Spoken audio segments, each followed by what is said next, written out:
শখের গাছ আজকে পলিথিন ভরে ফেলাইতেছি, কারণ গাছগুলো আমার সব মরে গেছে ক্লিয়ার মূল্য, তাই আপনাদের সাথে সারাদিনে ব্লগ কাছে শেয়ার করবো। দেখেন পলিথিন ভরে আমার স্বপ্নের সব বাগানটা শেষ হয়ে গেলো। আসসালামু আলাইকুম। এই যে সকাল আমার ছেলেকে একটা পিঠা ভেজে দিলাম, গোল পিঠা। আর এদিকে গ্রামের বাড়ি থেকে কিছু কলা আনছিলাম, সব কলাগুলো একসাথে পাঠিয়ে গেছে। এসব বিয়ের কপি কলার, এদিকে আমার ছেলের জন্য আবার মাংসের আলু ভেজে দিলাম। আর এদিকে আজকে 2 দিনের রান্না, একদিনে রান্না করবো, কারণ কি গরমে ভালো লাগে না, এই জন্য আজকে মোটামুটি এটা রান্না করবো। কালকে লাগলে আবার কিছু রান্না করবো না এমন কোনো কথা না। তাছাড়া 3-4 পদ একসাথে রান্না করবো। করলা ভাজি, দেখেন সুন্দর করে করলা ভাজিটা লাড়াচাড়া দিতে খুব সুন্দর একটা কালার আসছে, ভাজিটা হয়ে গেল আমার। তো করলা ভাজি কাটা বাটা আগেই করছিলাম, এই জন্য আপনাদের সাথে শেয়ার করে না। আর এদিকে আমি চিংড়ি মাছ ভর্তা করবো, ছোটো চিংড়ি মাছ। তো এগুলো একটু টেনে তুলে নিলাম। আর গুঁড়া মাছ রান্না করবো, কাজকে গুঁড়া চচ্চড়ি করবো। তো এদিকে কাজকি গুঁড়ার জন্য সব কিছু দিয়ে দিতেছি, মানে মোটামুটি যা যা লাগে দিয়ে দিতেছি। আর ওটা মাছগুলো ছড়াই দিতেছি। একবার অরিজিনাল তরতাজা কাজকি মাছ নিয়ে আসছে। আর এদিকে একটা মুরগি নিয়ে আসছিলো, তো লাল মুরগি, তো আমি হাতে মাখায় বসাবো। সব কিছু দিয়ে দিলাম, কারণ লাল মুরগি কোন গরুর মাংস থেকে কম না, অনেক শক্ত হয়।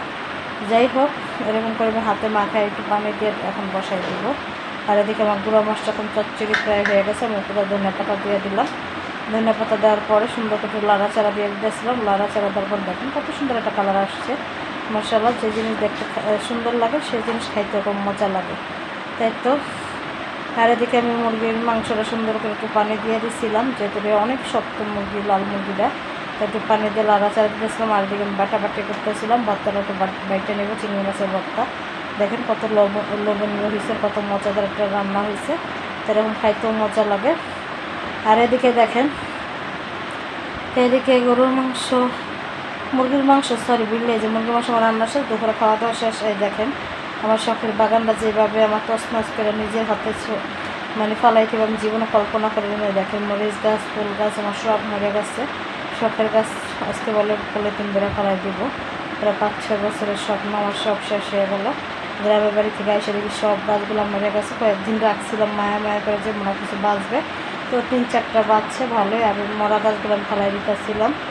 তো মরা গাছগুলো ফেলাই দেওয়ার পর পরিষ্কার করে দেখেন পলিথিন বেড়ে শখের বাগানটা ফেলাই দিতেছি, টাকার জিনিসগুলো। তো শখের গাছগুলো ফেলাই দেওয়ার পর আমি প্রত্যেকটা গাছের করে পানিও দিয়ে দিব। গাছ থাকার না থাক কিছু করার নেই, গাছের পানি দিয়ে। আর ওইদিকে আমি সময় তো ডাক্তার কাছে যেতেছিলাম, আমার শরীরে একটু অবস্থা ভালো না বেশি, তো আমার ডাক্তার কাছে যেতেছিলাম। তো যাওয়ার পরে দেখুন আমি রিক্সাটা যেতেছিলাম, উত্তরা এটা হসপিটাল, এই জন্য গেলাম হসপিটালে। হসপিটালটা অনেক বড়, দেখেন ভাবছে লাগা যেতেছে। আমি ওর পিছনে একটু ভিডিও করলাম, যেহেতু হসপিটালের ভিতরে আমি তো ভিডিও করি না। তো আমরা বের হয়েছি ডাক্তার কাছ থেকে আসার পর কিছু ফল কেনাকাটা করবো, যেহেতু গ্রামের বাড়িতে গেছিলাম, ফল ফ্রিজে ছিল না, তো আজকে কিছু ফল কেনাকাটা করে নিয়ে যাবো বাসায়। তো এদিকে আপেল, মালটা, পেয়ারা এগুলো নিচ্ছি। তাই দেখেন আমার জামাই এবার টাকা দিতে আসছে ফল কেনার পরে। আর এদিকে তরমুজ দামাদামি করলো, তো তরমুজ আজকে নিলাম না, যাই হোক। আর এদিকে সামনে আবার একটা ডাবের দোকান ছিল, তো ওই দোকানে এক আন্টি ডাব বিক্রি করতেছিল। দেখেন মহিলারা কম বাংলাদেশে এখন কম না, সব দিক দিয়ে আগেই আছে, কেউ কম না। তো এদিকে আমার বাসায় এসে করতেছি ডাব কিনা সব ফল পাতা নিয়ে আসলাম, পেয়ারা, ডাব। আর বাসায় কলা ছিল, যে আঙ্গুর, প্রত্যেকটা ফল আমি ডালে দিলে রাখতেছিলাম একদম চালিতে। আবার ভিডিও করলাম মাঝে মধ্যে। তো এই তো ভিডিওটা মোটামুটি করলাম। এই তো সারাদিনের ব্লগটা কেমন লাগলো, আমার শখের বাগানটা জাস্ট পরিষ্কার করছে, আমার এত খারাপ লাগছে গাছগুলো ফেলাইতে। আর দেখি কিছু ফল টল কিনে নিয়ে আসলাম ডাক্তার কাছ থেকে, আপেল, আঙ্গুর, পেয়ারা। তো ঢাইলা জালির ভিতরে রাখছি সুন্দর করে পরিষ্কার করে, এইগুলো ফেলাইয়ে। তাদের দিকে ডাব।